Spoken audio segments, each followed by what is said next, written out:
2025 2வது மாதம் ஆண்டவரே, இந்த 2வது மாதத்துடைய கடைசி நாளுக்காய் நன்றி செலுத்துகிறோம். இந்த நாளில் விசேஷமாக இந்த குடும்பத்தோடு நாங்கள் உங்களுடைய வார்த்தையை தியானிக்க போகிறோம். வந்திருக்கிற ஒவ்வொருவரும் இந்த குடும்பத்தார் கத்தாவே இந்த பகுதியில் ஒவ்வொருவரும் இந்த வார்த்தை நிமித்தம் ஒரு மாற்றத்தை தாமே பெற்றுக்கொள்ள உதவி செய்ய முடியாது சொல்லிக்கிறோம். காத்துக்கொள்ளும் ஆசீர்வதிவை நடக்கும் இயேசுவின் நாமத்தில் பிதாவே. ஆமென். அல்லேலூயா அல்லேலூயா அல்லேலூயா அல்லேலூயா. கர்த்தருடைய பரிசுத்த நாமத்துக்கு மகிமையாக இந்த நாளில் நாம் கர்த்தருடைய வார்த்தை நாம் தியானிக்க போகிறோம். இன்றைக்கு தெய்வ வார்த்தை நம்மோடு கூட வரும்படியாக நம்மை நடத்தும்படியாக நாம் இன்றைக்கு முதலாவது இந்த வருடத்துடைய வாக்குத்தத்த வசனம் முதலாவது இந்த நாளில் வாக்குத்தத்தை வாசித்து சீக்கிரம்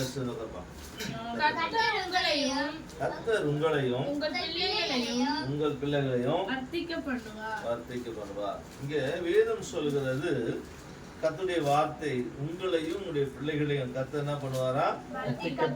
வர்த்திக்க பெருக பண்ணுவார். அப்படி பெருக பண்ண வேண்டும் என்று சொன்னால் நாம் என்ன செய்ய வேண்டும்? இன்னைக்கு கர்த்தருடைய வார்த்தை நாம் பார்க்கிறோம். அநேக குடும்பத்தில் அநேக வாழ்க்கையில விருத்தி இல்லை, மகிழ்ச்சி இல்லை, சமாதானம் இல்லை, ஆசீர்வாதம் இல்லை என்று சொன்னால், ஆனால் அவங்க குடும்பத்தில் தேவனை ஆராதிப்பதில், தேவனுடைய வார்த்தைக்கு முக்கியத்துவம் கொடுப்பதில் எங்கெல்லாம் குறைவாக இருக்கிறதோ அங்கே அப்படி வாழ்க்கையில் என்ன இருக்கும்? அந்த முன்னேற்றம் இல்லாத இருக்கும், மகிழ்ச்சி இல்லாத இருக்கும், ஆசீர்வாதம் எல்லாம் இருக்கும். அப்போ கர்த்தருடைய வார்த்தை சொல்லுது உங்களையும் உடைய பிள்ளைகளையும் கர்த்தர் என்ன பண்ணுவாரா? வர்த்திக்க பண்ணுவார். அப்போ வர்த்திக்க பண்ண வேண்டும் என்று சொன்னால் நாம் என்ன செய்கிறவர்களாக காணப்பட வேண்டும் என்று சொன்னால் வேதம் சொல்கிறது. அந்த வார்த்தையில 11ஆம் வசனத்தை வாசிங்க. கர்த்தருக்கு பயப்படுகிறவர்களே கர்த்தரையும் அல்லேலூயா. 3 காரியத்தை நாம் பார்க்கிறோம். பெருக்கத்துக்கு போகணும், ஆசீர்வாதத்துக்கு போகணும், நாம் இன்னும் அதிகமா வளர்ச்சி அடைய வேண்டும் என்று சொன்னால் முதலாவது நாம் செய்ய வேண்டிய காரியம் கர்த்தருக்கு பயப்படணும். இன்னைக்கு மனுஷனுக்கு பயப்படுறோம், உலகத்துக்கு பயப்படுறோம், உலக காரியங்களுக்கு பயப்படுறோம், வேலை ஸ்தலத்துக்கு பயப்படுறோம், நம்ம அநேக காரியங்களுக்கு பயப்படுகிறோம். ஆனால் கர்த்தருக்கு பயப்படுகிற பயம் நம்முடைய வாழ்க்கையில் தேவன் இந்த 2025 இந்த குடும்பத்தில் வந்திருக்கிறவருடைய வாழ்க்கையில் தேவன் எதிர்பார்க்கிறார். அல்லேலூயா. தேவன் எதிர்பார்க்கிற அந்த எதிர்பார்ப்பு நியாயமானது. நாம் ஒருவேளை இன்னைக்கு பார்த்தோம்னு சொன்னா, நாம் ஒருவேளை ஒரு காரியம் செய்யணும்னா அந்த காரியத்தை செய்வதற்கு முன்பதாக நாம் என்ன செய்கிறோம்? அந்த வீடு எப்படி, அந்த குடும்பம் எப்படி, அந்த ஸ்கூல் எப்படி, அந்த காலேஜ் எப்படி, அந்த வேலைகள் எப்படி என்ன பண்றோம்? இதெல்லாத்தையும் முதல்ல கேட்டுட்டு தான் நம்ம ஒரு காரியம் செய்ய போறோம். நம்ம முதல்ல இப்போ என்ன பண்றதுல எதுவுமே செய்ய மாட்டோம். அப்போ ஆண்டவர் நம்மளை ஆசீர்வதிக்கிறோம்னா நாம எங்க இருக்கிறோன்றத முதல் தேவன் எதிர்பார்க்கிறார். அப்போ அந்த எதிர்பார்ப்புக்கு தேவனுடைய வார்த்தை சொல்லுது, நாம் முதலாவது கர்த்தருக்கு பயந்து கர்த்தரை நம்பணும். இல்லையா? கர்த்தருக்கு பயப்படணும். 2வது என்ன செய்யணும்? கர்த்தரை நம்பணும். 3வது என்ன பண்ணணும்? அவரே அவளுக்கு துணையும் அவளுக்கு கேடகமா இருக்கிறார். நீ அவர் தேடினா தான் அவர் துணையா இருப்பாரு, உனக்கு கேடகமா இருப்பார், பாதுகாப்பா இருப்பார். அப்ப நம்ம பாதுகாப்பும் கேடகமும் வரணும்னு சொன்னா இன்றைக்கு நம்முடைய வாழ்க்கையில பெருக்கத்தை பெற்றுக்கொள்வதற்கு ஒரு மனுஷனை குறித்து வேதம் சொல்லுகிறது. நல்லா கவனிங்க. அப்போ கர்த்தருடைய வார்த்தை சொல்லுது பெருக்கம் என்பது, கர்த்தருடைய வார்த்தை சொல்லுகிறது இந்த உலகத்துல கர்த்தருடைய ஆசீர்வாதமும் என்ன தரும்? ஐஸ்வர்யத்தரும், அதோடு கூட வேதனை மாட்டார். அப்ப கர்த்தருடைய ஆசீர்வாதத்தை பெற்றுக்கொள்வதற்கு இன்னைக்கு அநேக இந்த காரியத்துல உங்களுக்கு ஒரு காரியம் சொல்ல விரும்புறேன். வாசித்து பாருங்க. லூக்கா எழுதின சுவிசேஷம் 19ஆம் அதிகாரம் 1ஆம் வசனத்தை வாசிங்க. அவர் எரிகோவில்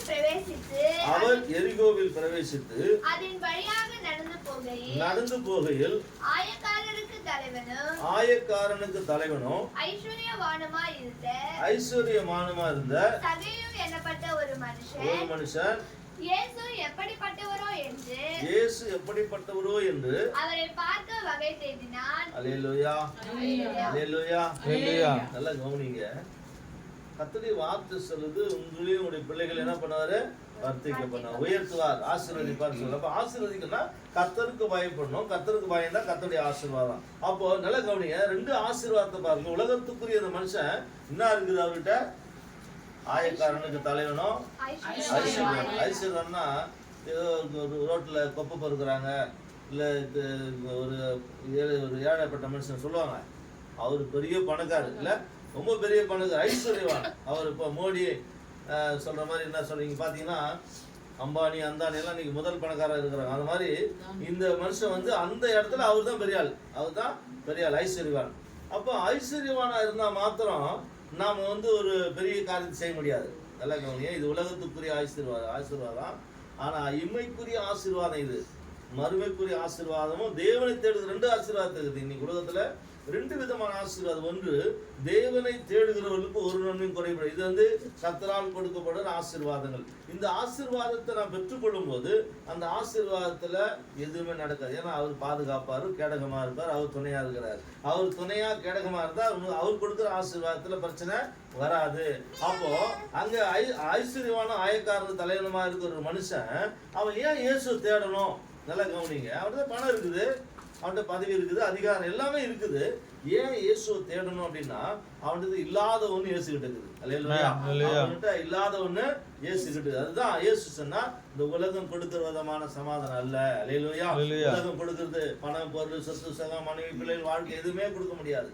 இதுதான் சொன்னார், இந்த உலகம் கொடுக்க கூடாத சமாதானத்தை இயேசு தரேன்னு சொன்னார். அல்லேலூயா. அதற்காகத்தான் செகேவ் இயேசு தேடி போனாரே தவிர பணத்துக்காக போல, அல்லது ஒரு ஏதோ ஒரு தேவை இருக்கிறது அந்த தேவைக்காக அவர் போல. அப்படி எல்லாமே இருக்குது. ஆனாலும் கூட அங்க என்ன நடக்குதுன்னு கேட்டீங்கன்னா, அவரிடத்த இல்லாத ஒன்று இயேசு இருக்குது. இன்றைக்கு இயேசுவை தேடுகிற பிள்ளைகளுக்கு ஒரு நன்மையும் குறைவுபடக்கூடாது அப்படி இருக்க வேண்டும் சொன்னால், முதலாவது நாம் இன்றைக்கு ஒரு தீர்மானம், ஆண்டுடைய ஆராதிக்கிறது பிரச்சனை இல்லை, ஆண்டுடைய வார்த்தை கேட்கறது பிரச்சனை இல்லை, நாம் கர்த்தருடைய ஆலயத்துக்கு போகிறதோ இல்ல கர்த்தருக்காக கொடுக்கிறதோ செய்யறதோ எந்த காரியம் பெரிய காரியம் இல்லை. ஆனா முதலாவது அங்க நடக்கிற காரியத்தை பார்க்கும்போது, அங்க பாருங்க அடுத்த வருஷமா, அவர் போகும் வழியில் முன்னாக ஓடி அவரை பார்க்கும்படி ஒரு காட்டத்து மரத்தில் ஏறினார். இயேசு அந்த இடத்தில் வந்தபோது அண்ணாந்து பார்த்து அவனை கண்டு சகேயுவே, நீ சீக்கிரமாய் இறங்கி வா, இன்றைக்கு நான் உன் வீட்டில் தங்க வேண்டும் என்றார். அவன் சீக்கிரமாய் இறங்கி சந்தோஷத்தோடு அவரை அழைத்து கொண்டு போனார். நல்லா கவனிங்க, இப்போ பதவிக்குது, பணங்குது, சந்தோஷம் இல்லை. அப்போ இங்க என்ன நடக்குதுன்னு கேட்டா, இயேசு கிட்ட வந்த போதுதான் அவனுக்கு அந்த என்ன வருது, சந்தோஷம் வருது. பாத்தீங்களா, பணம் ஐஸ்வர்யவான், பணம் இருக்குது, ஆனா சொத்து இருக்குது, அது ரொம்ப பெரிய காரியம் தான். ஆனா இல்ல, அவர்கிட்ட இல்லாதவனு பாத்தீங்கன்னா சொல்ற, நீ இறங்கி வச்சோடனே சந்தோஷத்தோடு அப்ப என்ன அவரை வீட்டுக்கு கூட்டிட்டு போற. அப்புறம் அதை கண்ட யாவரும் இவர் பாவியான மனுஷனிடத்தில் தங்குபடி போனார் என்று முறுமுறுத்தார்கள். சகேயு நின்று கர்த்தரை நோக்கி, ஆண்டவரே, என் ஆஸ்திகளில் பாதியை ஏழைகளுக்கு கொடுக்கிறேன். நான் ஒருவனிடத்தில் எதையாகிலும் அநியாயமாய் வாங்கினதுண்டானால் நாளத்தனியாக திரும்பி செலுத்துகிறேன் என்றார். முதல்ல அவன் செய்தது வந்து ஆண்டவரை பார்க்கறதுக்கு வகத்தேன்னா, 2வது என்ன செய்யறான், அவன் சொன்ன உடனே சந்தோஷமா கூட்டிட்டு போனா, அதுக்கப்புறம் சொல்றான், அவர் இடத்துல என்னத்த சொல்றான், ஆண்டவரே, நான் யார் இடத்துல ஒண்ணு வாங்கிதான் திருப்பி 4 திருப்பி தந்துடுறேன் அப்படின்னு சொல்லி அவன் என்ன பண்றான், அவனுடைய சொத்து சுகத்தை அவன் விரும்பல. அவனுக்கு தேவையானது ஒன்று இயேசு கிட்ட இருக்குது. அந்த இயேசு கிட்ட வந்த உடனே அவனுக்கு சமாதானம் வந்துருச்சு, அதுதான் சந்தோஷம் வந்துருச்சு. அப்போ அவனு என்கிட்ட கொடுத்துறான், எனக்கு ஒன்றும் பிரச்சனை இல்லை. ஏன்னா சந்தோஷம் தேவையானது இயேசு தான் தர முடியும். இந்த உலகத்துல யாராலையுமே கொடுக்க முடியாத ஒன்று, பணம் கொடுக்க முடியாது, வாழ்க்கையில எந்த ஒரு காரியமும் கொடுக்கவே முடியாது. இயேசு சொன்னார், நானே வழியும் சத்தியமும் ஜீவனுமா இருக்கிறேன். அப்ப ஜீவனுள்ள தேவனாகி ஆண்டவராக இயேசு கிறிஸ்து ஒருவரால மாத்திரம்தான் என்னத்தை கொடுக்க முடியும், சமாதானத்தை கொடுக்க முடியும். அதுதான் அந்த உலகம் கொடுக்க கூடாத சமாதானத்தை இயேசு தருகிறார். அந்த உலகம் கொடுக்க கூடாத சமாதானத்தை தருகிற இயேசுவை சகேயு தேடுனா கர்த்தர் அவனுக்கு சமாதானத்தை தந்தார். அல்லேலூயா. அப்ப இன்றைக்கு நாம் தேடுகிறது எப்படி தேட வேண்டும் சொன்னா, நம்முடைய வாழ்க்கையில மாற்றத்தை அடைந்து நாம் தேவனை தேட வேண்டும். இன்னைக்கு மாற்றம் இல்லாம தேவனை தேடி ஆசீர்வாதத்தை பெற்றுக்கொள்ள முடியாது. ஏன்னா மாற்றம் நம்முடைய வாழ்க்கையில சகேயு வாழ்க்கையில மாற்றத்தை தேவன் தந்தார். அவன் தேடினான், கர்த்தர் மாற்றத்தை தந்தார். அப்ப இன்றைக்கு நம்முடைய வாழ்க்கையில இந்த குடும்பத்திலே வந்திருக்க ஓடி வாழ்க்கையில தேவன் எதிர்பார்க்கிற ஒன்று மாற்றத்தை விரும்புகிறார். அல்லேலூயா. அவரை தேடணும். அவரை தேடுகிறது மாத்திரமல்ல, அவருடைய வாழ்க்கையில நாம் விசேஷமா தேவனுடைய வார்த்தை கிட்ட அதன்படி நடக்கணும். முதலாவது இயேசுவை தேட ஓடுகிறான், அவரை பார்க்க முடியாத தேடுகிறான். இன்றைக்கு கிறிஸ்துவுக்குள் அன்பான சகோதரன் குடும்பத்தார் வந்திருக்க ஒவ்வொருவருக்கும் இன்றைக்கு இந்த 2025 நம்ம வாழ்க்கையில பெருக்கத்தை பெற்றுக்கொள்ள வேண்டுமானால் நாம் தேவனிடத்துல மாற்றத்தை நாம் என்ன பண்ணோம், கொடுக்கணும். நாம் அடுத்த மாற்றத்தை பெற்றுக்கொள்ள வேண்டும். நாம் பெற்றுக்கொள்ளாமல் நாம் அப்படியே இருந்தோம்னா வாழ்க்கையில மாற்றம் வராது. நாம் அவரிடத்தில் கொடுக்கணும். சகேயு தேவனிடத்தில் கொடுத்தார். கர்த்தருடைய வார்த்தை அவனுக்குள்ள கடந்து வந்து கர்த்தரனை மாற்றினார். இன்னைக்கு நம்முடைய வாழ்க்கையில மாற்றத்தை பெற்றுக் கொள்வதற்கு ஒரே ஒரு வழி, அந்த இயேசு கிறிஸ்துவை உள்ளத்துல ஏற்றுக்கொள்ளப்படுவது, இயேசுவை தெய்வமா ஏற்றுக்கொள்ளப்படுவது. அந்த ஏற்றுக்கொண்டதுக்கு பிறகு நாம் செய்ய வேண்டிய காரியம், தன்னை அறிக்கை செய்து நாம் விடும்போது கர்த்தர் நம்முடைய வாழ்க்கையில மாற்றத்தை தருகிறார். அடுத்த ஒரு காரியத்தை சொல்லுகிறார். பாத்தீங்கன்னா பாருங்க, சங்கீதம் 121:7 வாசித்து பாருங்க.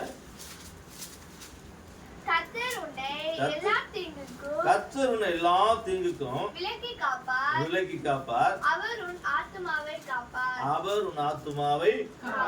பாத்தீங்களா, எல்லா தீங்குக்கும் கர்த்தர் விலக்கி காப்பார். அப்ப முதலாவது கர்த்தருக்கு பயப்படணும், தேவத்துல ஒப்பு கொடுக்கணும். சகேயு போல என்ன பண்ணும், ஒப்பு கொடுத்தாதான் கர்த்தர் பாதுகாப்பார். துணையா இருக்கிற, கேடகமா இருக்கிற, பாதுகாவலா இருக்கிற தேவன் அவர் எல்லா தீங்குக்கும் என்ன பண்ணுவாரு, இந்த வருஷம் முழுசும் விலக்கி பாதுகாப்பார். எல்லாம் வருங்க, இந்த உலகத்துல எது வராது, நமக்கு எதுவும் நடக்காதுன்னு சொல்ல முடியாது. ஆனா கர்த்தருடைய வார்த்தை சொல்றது, உன்னை எல்லா தீங்குக்கும் என்ன பண்ணுவாரு, விலக்கி பாதுகாத்துக் கொள்வார். அதுக்குதான் கர்த்தரை தேடணும். முதலாவது மகிழ்ச்சி, அவருடைய சமாதானத்துக்காக தேடணும். இரண்டாவது நமக்கு பாதுகாப்பா வருகிறார். இந்த உலகத்துல யாருமே பாதுகாக்க முடியாதுங்க. நீங்க பாத்தீங்கன்னா உலகத்துல எத்தனையோ விதமான கொலைகள் நடந்து கொண்டிருக்கு. டிவிக்குது, என்னென்னமோ இருக்குது. ஆனா எது இருந்தாலும் என்ன பண்ண, எதையும் மாத்த முடியல. அல்லேலூயா. ஆனா வேதம் சொல்லுது, உன்னை காக்கிற தேவன் ஒருவதும் இல்ல, துன்புறுவதும் இல்ல. அந்த தேவனுடைய வார்த்தை சொல்லுது, உனக்கு முன்னும் பின்னுமா தேவன் கடந்து போறார். அல்லேலூயா. இந்த யாருக்கு கடந்து போறார், அவருக்கு பயப்படுகிற பிள்ளைகள் கர்த்தர் கடந்து போகிறார். அல்லேலூயா. கர்த்தருடைய வார்த்தை நாம் கேட்கலாய் மாத்திரம் சகேயு தன்னை ஒப்பு கொடுத்தார், கர்த்தர் மாற்றத்தை செய்தார். இங்க நாம் பார்க்கிறோம், நம்ம பெருக்கத்துக்குள்ள போகணும்னு சொன்னா இங்க வேதம் சொல்லுது. இந்த வசனம் மறுபடியும் வாசிமா. கர்த்தர் உன்னை எல்லா தீங்குக்கும் விலக்கி காப்பார். அவர் உன் ஆத்துமாவை காப்பார். அல்லேலூயா. இன்னைக்கு அவர் எல்லாத்தையும் பாதுகாக்கிறது மாத்திரமில்ல, சொல்லுகிறது கர்த்தர் உன், அது அடுத்த வசனம் வாசிங்க. கர்த்தர் உன் போக்கையும் வரத்தையும் அல்லேலூயா. அல்லேலூயா. கர்த்தருடைய வார்த்தை சொல்லுது, இன்று முதல் கொண்டு கர்த்தர் உன் போக்கையும் வரத்தை என்ன பண்ணுவாரு, பாதுகாத்துக் கொள்வார். ஆனா கர்த்தருக்கு பயந்து ஒரு வழியில நடக்கணும். சங்கேயு கிட்ட முன்னாடி இருந்த அந்த பணம், பொருள், சொத்து, ஆட்சி எல்லாம் இருந்துச்சு. ஆனா என்ன இல்ல, சமாதானம் இல்ல. அந்த சமாதானத்துக்குள்ள வரும்போதுதான் அவன் சந்தோஷமா இறங்கினான். பார்த்து நல்லா கேட்கும்போது அவன் சந்தோஷமா இறங்கினான். எவ்வளவு ஐஸ்வர்யவான், பதவி இருக்குது, ஒருத்தர் வானா வரான், போறான், வேலை கொடுக்குறான், எல்லாம் செய்யறான். ஆனா அவ்வளவு இருந்த போதிலும் அவனுக்கு சந்தோஷம் எப்போ வந்துச்சுன்னா, இயேசு அவனை வாப்பான்னு கூப்பிட்ட உடனே தான் அவனுக்கு சந்தோஷம் வந்துச்சு. அல்லேலூயா. அவன்கிட்ட இல்லாத ஒன்று இயேசு கிட்ட, இன்னைக்கு இயேசு கிட்ட நாம் ஒப்பு கொடுக்கப்படும் போது இயேசு அந்த சமாதானத்தை தருகிறாரா. உன் போக்கையும் உன் வரத்தையும் இது முதல் கொண்டு என்னன்னைக்கு என்ன பண்ணுவார், பாதுகாத்துக் கொள்வார். அல்லேலூயா. முதலாவது தேவனை தேடுகிற பிள்ளைகளுக்கு கர்த்தர் பாதுகாப்பு கட்டுகிறார். கர்த்தருடைய வார்த்தைக்கு கீழ்ப்படுகிற பிள்ளைகள் கர்த்தர் பாதுகாப்பை கட்டுகிறார். கர்த்தருடைய வார்த்தைக்கு கீழ்ப்படுகிற குடும்பத்தை கர்த்தர் விருத்தியாக்குறார். அல்லேலூயா. விருத்திக்கு நாம் போக வேண்டும் என்று சொன்னார். இன்றைக்கு தேவனுடைய வார்த்தை சொல்றது 9ஆம் வசனம், சங்கீதம் 115:9 வாசிங்க. இஸ்ரவேலே கர்த்தரை நம்பு, அவரே அவர்களுக்கு துணையும் அவர்களுக்கு கேடகமாய் இருக்கிறார். ஆமென். கர்த்தரை பயப்படணும். ரெண்டாவது அவர் என்ன நம்பணும், என்ன பண்ணணும், பயப்படணும். ரெண்டாவது நம்பணும். அவர் நம்பும்போது சொல்ல, அவரே அவர்களுக்கு துணையும் அவர்களுக்கு கேடகமாய் இருக்கிறார். அடுத்த வாசிங்க. ஆரோன் குடும்பத்தாரே கர்த்தரை நம்புங்கள், அவரே அவர்களுக்கு துணையும் அவர்களுக்கு கேடகமுமாய் இருக்கிறார். ஆமென். அல்லேலூயா. துணையா இருக்கிறார், கேடகமா இருக்கிறார். நம்புகிறவர்கள் கர்த்தருக்கு துணையும் கேடகமா இருக்கிறார். 11ஆம் வசனத்தை பாருங்க வாசிங்க. கர்த்தருக்கு பயப்படுகிறவர்களே கர்த்தரை நம்புங்கள், அவரே அவர்களுக்கு துணையும் அவர்களுக்கு கேடகமாய் இருக்கிறார். அல்லேலூயா. அல்லேலூயா. அவரே அவர்களுக்கு துணையும் கேடகமாய் இருக்கிறார். அன்பான சகோதரர், இன்றைக்கு இந்த நாளில நாம் கர்த்தருடைய வார்த்தை கேட்கிறதாய் மாத்திரமில்லை, கர்த்தருடைய வார்த்தை கேட்டு அதன்படி நாம் செயல்படும் போது கர்த்தர் நம்முடைய வாழ்க்கையில மாற்றத்தை, உலகத்துல எந்த மனுஷனாலையும் கொடுக்க கூடாத ஒரு சமாதானத்தை பணம் கொடுக்க முடியல, பதவி கொடுக்க முடியல, எதுவுமே கொடுக்க முடியல. நீங்க பாத்தீங்கன்னு சொன்னா ஒரு மனுஷனுக்கு பதவி கொடுப்பாங்க, திடீர்னு பதவி காணாம போயிடும். படிப்புல படிப்பாங்க, வேலையில 60 வயசானே வேலையில இருந்து எடுத்துருவாங்க, அவ்வளவுதான் முடிஞ்சு போச்சு கதை. ஆனா இன்னைக்கு ஒரே ஒரு காரியம், இயேசு சமாதானத்தை கொடுத்தானா அதை யாராலும் எடுக்க முடியாது, யாரும் எடுக்க முடியாதுங்க. ஏன்னா அவர் கொடுத்தது நிச்சயமா ஒரு நாள் ஒருபோது எடுக்கவே மாட்டார். அப்ப நாம் சமாதானத்தை தேடி அவரை தேடி போகும்போது நிச்சயமா என்னோட வாழ்க்கையில மாற்ற ஒரே ஒரு வசனம் மட்டும் வாசிக்கலாம். ரோமர் 10ஆம் அதிகாரம் 11ஆம் வசனத்தை வாசிங்க. ரோமர் 10:11. அவரை விசுவாசிக்கிறவன் எவனோ அவரை விசுவாசிக்கிறவனோ அவன் வெட்கப்பட்டு போவதில்லை என்று வெட்கப்பட்டு போவது என்று வேதம் சொல்லுகிறது. அல்லேலூயா. இதான் முக்கியமான காரியங்க. அவரை விசுவாசிக்கிற யாரா இருந்தாலும் வெட்கப்பட்டு போவதில்லை. ஏன் வெட்கப்பட்டு போகுதுன்னா அங்க யாரு பார்த்தீங்கன்னா சகேவு கர்த்தரை தேடி வந்தா, வெட்கப்படல. கர்த்தர் சமாதானத்தை தந்தார். இன்னைக்கு நம்முடைய வாழ்க்கையில் நம்முடைய குடும்பத்துல கர்த்தர் ஒரு நாள் வெட்கப்பட விடுமா, கேடகமா பாதுகாவா அவர் துணையா இருக்கிற தேவன். கர்த்தருக்கு பயப்படுகிற பிள்ளைகளை கர்த்தர் ஒரு நாள் என்ன பண்ண மாட்டாரு, வெட்கப்பட விட மாட்டார். ஆனா நாம் கர்த்தருடைய வார்த்தைக்குள்ள இருக்கணும். நமக்கு வார்த்தைக்குள்ள எல்லாமே வெளியே இருந்துட்டு வெட்கப்பட விட மாட்டார், வெட்கப்பட விட மாட்டாரு, கர்த்தர் வெட்கப்பட மாட்டார். நாம் கர்த்தருடைய வார்த்தைக்குள்ள இருந்தாதான் கர்த்தருடைய வார்த்தை சொல்லுது, உன்னை ஒரு நாள் வெட்கப்பட விடவே மாட்டேன். அல்லேலூயா. அந்த தெய்வம் உங்களை என்னை மேன்மையாய் பிரகாசமா ஒளியாய் விரும்புகிற தெய்வம் நம்மை எடுத்து பயன்படுத்த விரும்புகிறார். நாம் அவருடைய வார்த்தை கேட்கும் போது வசனம் சொல்லுகிறது. அந்த வசனம் அதிகாசியமா அவரை விசுவாசிக்கிறவன் எவனோ அவரை விசுவாசிக்கிறவன் எவனோ அவன் வெட்கப்படுவதில்லை என்று வேதம் சொல்லுகிறது. வேதம் சொல்லுது. இந்த வேதம் சொல்லுது, பைபிள் சொல்லுது, நீ என்னை விசுவாசித்தா வெட்கப்படவே மாட்டாய். எந்த சூழ்நிலை வரட்டும், அது முடியாதுன்னு சூழ்நிலை சொல்லட்டும், ஆனா கர்த்தர் மாற்றுவார். அல்லேலூயா. முடியாதுன்னு சொல்லிட்டு கர்த்தர் மாற்றுவார். ஏன் தெரியுமா? அவருடைய வாழ்க்கையை மாற்றத்தை செய்கிறவர். கடந்த நாட்கள்ல நாங்க போனோம், அந்த ஒரு ஊருக்கு போயிருந்தோம். அந்த மனுஷன் பயங்கரமா இங்க என்னென்னமோ பண்ணியிருக்கிறாங்க. அதை நாங்க போய் ஜெபம் பண்ணிட்டு வந்தோம். அவங்க ரொம்ப சந்தோஷமா, நாங்கள் வீட்டுக்கு போனோம், ரொம்ப சந்தோஷமா இருந்துச்சு அவங்களுக்கு. நான் ஏறக்குறைய 30-40 வருஷமா அந்த ஊருக்கு போகணும்னு நினைச்சேன், போகவே முடியல. ஆனா 2 நாளைக்கு முன்னால அந்த ஊருக்கு போனவொடனே அது வரேன்னு சொன்னோடனே அவங்களுக்கு ரொம்ப சந்தோஷமா இருந்துச்சு. வந்தவொடனே எங்களுக்கு கூட்டு போய் உட்கார வச்சு டீ குடி, காப்பி குடி, சாப்பிடுங்க, கொள்ளுங்க, எதுவுமே வேணாம், ஜெபம் மட்டும் பண்ணி தண்ணி குடிச்சிட்டு அதுக்கப்புறம் நாங்கள் வந்தோம். ஏன் இதை சொல்றேன்னு கேட்டீங்கன்னா, இந்த உலகத்துல இயேசு எப்படி சமாதானத்தை தருகிறார், அதே மாதிரி தேவனுடைய வார்த்தை நமக்கு சமாதானத்தை தரும். அல்லேலூயா. உலகத்துல கொடுக்க கூடாத சமாதானம் தருது இந்த வார்த்தை ஒண்ணு மட்டும்தான். அல்லேலூயா. உலகத்துல யாராலையும் கொடுக்க முடியாது, உலகத்துல எந்த மனுஷனும் கொடுக்க முடியாது. ஆனா இந்த வார்த்தை ஒன்று மாத்திரம்தான் எடுத்துக்கொள்ள முடியாது, அதை யாரும் பறிக்கவும் முடியாது. இந்த வார்த்தை சமாதானத்தை தரும். அடுத்த வருஷம் வாசிங்கன்னா யூதன் என்றும் கிரேக்கன் என்றும் வித்தியாசமில்லை, எல்லாரும் கர்த்தரானவர் தம்மை தொழுது கொள்ளுகிற யாவருக்கும் ஐஸ்வர்ய சொல்றாரு. நல்லா கவனிங்க. படி. ஐஸ்வர்ய சம்மன்னராய் இருக்கிறார். ஐஸ்வர்ய சம்மன்னராய் இருக்கிறார். அந்த 14 வருஷங்க. ஆதலால் கர்த்தருடைய நாமத்தை தொழுது கொள்ளுகிற எவனும் ரட்சிக்கப்படுவான். ஆமென். அல்லேலூயா. கர்த்தருடைய நாமத்தை தொழுது கொள்ளுகிற யார் ரட்சிக்கப்படுவார்? அது மாத்திரமல்ல, கர்த்தருடைய வார்த்தை சொல்லுகிறது, இன்றைக்கு இந்த நாளில விசேஷமா அவரை விசுவாசிக்கிற யாரா இருந்தாலும் வைக்கப்படவே மாட்டார்கள். இன்றைக்கு சகேவு விசுவாசித்தார், வைக்கப்படல. சொல்றார், திருப்பி தன்னை ஒப்பு கொடுத்து மாற்றத்தை பெற்றுக்கொண்டார். கர்த்தருடைய ஆசீர்வாதம் சொல்றாரு, இன்றைக்கு இவன் ஆபிரகாமுடைய சந்ததியாய் மாறுகிறார். இன்னைக்கு கிறிஸ்துக்கள் அன்பான சகோதர சகோதரி குடும்பத்தார் வந்திருக்கிற ஒவ்வொருவரையும் 2025 ஒரு நாளும் கர்த்தர் வெட்கப்பட விடவே மாட்டார். நான் ஒரே ஒரு காரியம், கர்த்தருக்கு பயப்படணும். இந்த வார்த்தையை நம்பி இதன்படி ஜீவிக்கும் போது கர்த்தர் நம்ம இந்த வார்த்தை நம்மள ஒரு நாள் என்ன பண்ண வெட்கப்படுத்த விடாது. அல்லேலூயா. அல்லேலூயா. இந்த குடும்பத்தார் வந்து ஒவ்வொரு நம்ம தீர்மானம் ஆண்டு சமுத்திரம் நம்ம எல்லாரும் மனதால் படித்தார். அந்த வார்த்தை சொல்றது, இந்த நாளில ஒரு விசுவாசிக்கிறவர் ஒரு நாள் வைக்கப்பட மாட்டார்னு சொல்லுகிறது. கர்த்தருக்கு பயப்படுகிற மனுஷனை கர்த்தர் ஆசீர்வதிக்கிறார். ஆரோன் குடும்பத்தாரை கர்த்தர் ஆசீர்வதிக்கிறார். இஸ்ரவேல் குடும்பத்தாரை கர்த்தர் ஆசீர்வதிக்கிறார். அங்கே சங்கேயு கர்த்தரிடத்தில் வரும்போது அவன் மாற்றத்தை பெற்றுக்கொண்டான். கர்த்தருடைய வார்த்தை சொல்கிறது, இவனும் இன்றைக்கு ஆபிரகாமுடைய சந்ததியாய் மாறுகிறான்னு சொல்லி கர்த்தருடைய வார்த்தை சொல்றது. அவன் அந்த விசேஷத்தை அந்த ஆசீர்வாதத்துக்கு பங்குள்ளனாய் மாறினான். இன்றைக்கு இந்த குடும்பத்தார் இந்த பகுதியில் ஒவ்வொருவரும் இந்த எல்லைக்குள்ள ஒவ்வொரு குடும்பத்தையும் விசேஷமாக எல்லாரையும் கர்த்தர் பொறுப்பெடுத்துக் கொள்ளும்படியாக நாம் அதற்காக தேவ சமூகத்துல நாம் ஜெபிப்போம். நிச்சயமாகவே கர்த்தருடைய வாழ்க்கையை மாற்றத்தை செய்யும்படியாக கர்த்தருடைய வார்த்தை நம்மோடு கலந்து இந்த குடும்பம் இந்த பகுதி எல்லாரும் ரட்சிக்கப்படும்படியாக நாம் ஜெபிப்போம். யார் ஜெபிக்கிறீங்களோ ஜெபிப்போம். கர்த்தருடைய சமூகத்துல கர்த்தர் நிச்சயமாகவே பெரிய காரியங்களை செய்கிறவர். ஜீசஸ் அப்பா நேற்று உள்ளங்கால் முதல் கொண்டு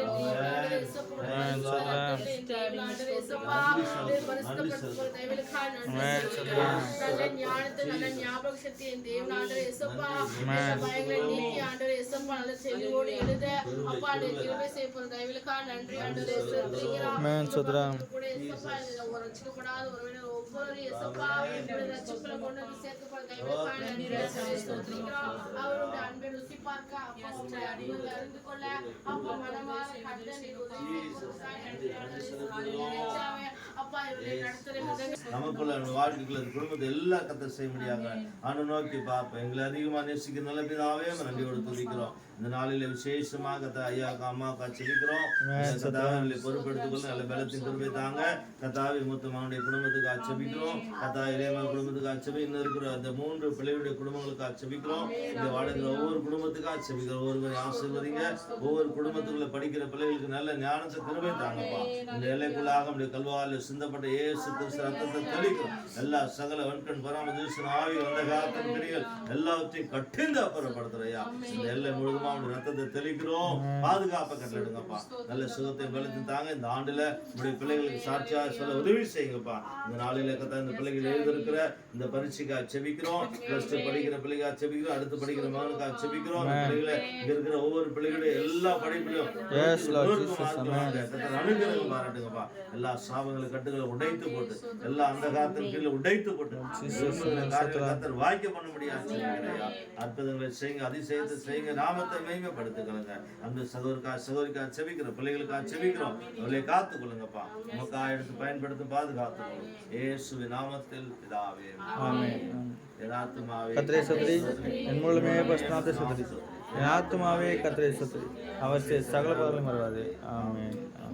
நம்முடைய ஆண்டவராகிய இயேசு கிறிஸ்துவின் கிருபை, பிதாவுடைய அன்பு, பரிசுத்த ஆவியினுடைய அநிலைக்கும் சமாதானம், சந்தோஷம், பாதுகாவலும் விசேஷமாய் இந்த குடும்பத்தாரோடு கூட உலகத்தில் எல்லா பரிசுத்தவான்களோடு கூட இன்றும் சதாக்களை தங்கியிருப்பதாக.